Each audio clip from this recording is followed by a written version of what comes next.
ណាញ់អោស្គាល់ឆ្ងាញ់អ្វីម្លេះទេ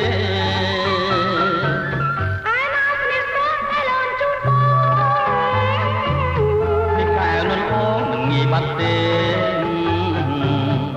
ខ្លាចតែចិត្តប្រដូចទន្លេបបងដូចជាទន្លេឯមីមេដូចជាមាច់ឆាសា